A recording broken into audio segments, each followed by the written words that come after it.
ঝাল ঝাল মাছ রান্না তো অনেক খেয়েছেন।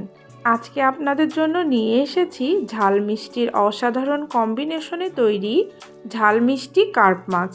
তাহলে চলুন বেশি বক বক না করে রেসিপিটা শুরু করি।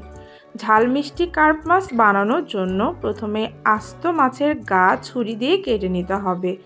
এরপরে এর মধ্যে আদা কুচি, স্প্রিং অনিয়ন কুচি, লবণ এবং সফট ড্রিঙ্ক দিয়ে মাছটাকে বেশ কিছুক্ষণ ম্যারিনেট করে নিতে হবে। চুলাইতে কড়াই গরম করে তার মধ্যে তেল দিয়ে তেলের মধ্যে সামান্য লবণ দিয়ে ম্যারিনেট করা মাছটাকে দিয়ে লো ফ্লেমে মাছটাকে ঘুরিয়ে ঘুরিয়ে মচমচা করে ভেজে নিতে হবে। মাছ ভাজতে ভাজতে বলে রাখি, যারা আমার ভিডিও ইউটিউব থেকে দেখছেন তারা চ্যানেলটাকে সাবস্ক্রাইব, আর যারা ফেসবুক পেজ থেকে দেখছেন তারা পেজটাকে ফলো করবেন।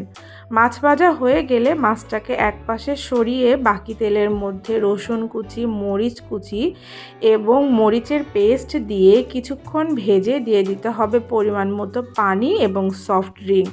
সাথে দিয়ে দিতে হবে light soya sauce, oyster sauce এবং সামান্য মিশ্রি। ঝোলটা বেশ ভালোভাবে ফুটে উঠলেই ওর মধ্যে সামান্য কর্নফ্লাওয়ার গুলিয়ে দিয়ে উপর থেকে আরও কিছু স্প্রিং অনিয়ন ছড়িয়ে দিলেই কিন্তু রেডি ঝাল মিষ্টি কার্প মাছ ভুনা।